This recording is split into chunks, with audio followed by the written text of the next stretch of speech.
Hey guys, Matt LaRosier here with Firearms Policy Coalition, bringing you another weekly update, just to make sure you have all the latest information on everything affecting your right to keep and bear arms. Appeals Court upholds New Jersey mag ban. This week we have a decision from the 3rd Federal Circuit Court of Appeals, which has upheld New Jersey's magazine capacity restriction. That's right, the courts still think that it's constitutional to limit gun magazines based on capacity, which leaves New Jersey gun owners without access to a lot of common magazines for many commonly owned guns. Fortunately, there's a silver lining. The dissenting judge in the case acknowledged that the appropriate test for examining the constitutionality of gun laws is not the one the court applied. He's kind of agreeing with the brief we filed in that case. It doesn't seem like much at first, but it's significant that a judge wanted to go on the record with this, and it'll prove useful in future litigation and appeals. Now, further west, federal court upholds Washington gun laws. In Washington state, a federal court upheld state's Initiative 1639, which prevents adults under 21 from purchasing semi-automatic rifles, requires a more burdensome background check for their purchase, and prohibits their sales to out-of-state buyers. Now, according to the court, the law was constitutional because there have been laws on record since the 19th century that restricted sales based on age, and because adults under 21 have been considered minors in other contexts, which, as you know, is a bunch of garbage. The court's argument is flawed, mostly because even in the colonial era, it was commonplace for teenagers to bear arms to repel attackers, hunt, and serve in the militia. While this is disappointing news, it's okay. The decision will likely be appealed to the 9th Circuit. Texas lawmaker, get rid of permits. In Texas, State Representative Kyle Biederman has announced that he plans on introducing a constitutional carry bill in the state's next legislative session.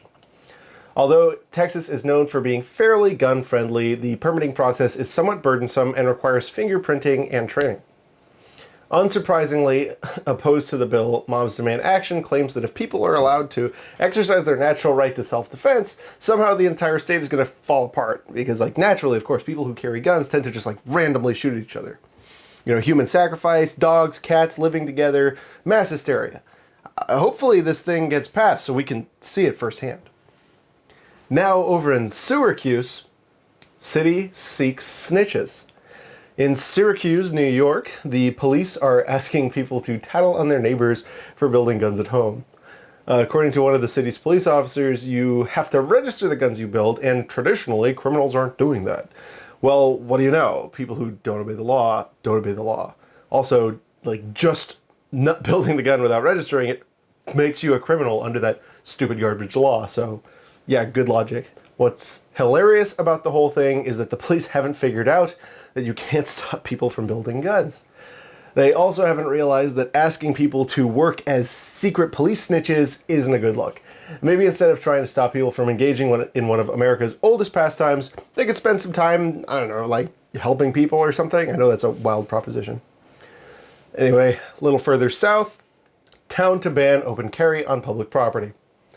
In Holly Springs, North Carolina, the city council has just held a preliminary vote to ban open carry on town property. The theory behind this ban is that if people are open carrying, it will intimidate gun-phobic people and prevent them from going about their business within the town. I know sometimes just the mere thought of a gun gets me so freaked out that I lock myself in my home without food and water for weeks. The open carry ban comes courtesy of Councilman Aaron Wolf, whose only qualifications are as a veterinarian and presumably has no training on or appreciation for the Constitution. He's asking people to either exercise the First or Second Amendment, to forsake free speech or personal safety. Hopefully the city council sees the light and shoots down this proposal in the final vote. Last but not least, city complicates discharge ordinance. We have news from Lenexa, Kansas, where their city council has unanimously voted to update its firearms discharge ordinance. Unanimously and also kind of uselessly.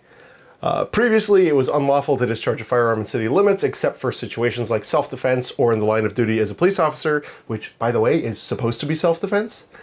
Anyway, the ordinance now says that unlawful discharge is the intentional or reckless discharge or firing of a firearm in city limits. Punishment for breaking this ordinance can mean up to a year in jail, a $2,500 fine, or both. And this is all just pretty weird considering how obtuse the law is. Well, that's all I've got for you this week. Thanks for tuning in. If you'd like to know more, check out fbcnews.org, where you can find this week's edition and information on all of our legal and legislative efforts. If you think this content would be important to anyone you know, help us spread the word and tag them in the comments. I've really appreciated your guys' help with this so far. It's made a big difference. Also, be sure to check out fpcgears.com, where you can get all kinds of cool Pro 2A gear like this shirt and help keep us in the fight in the process.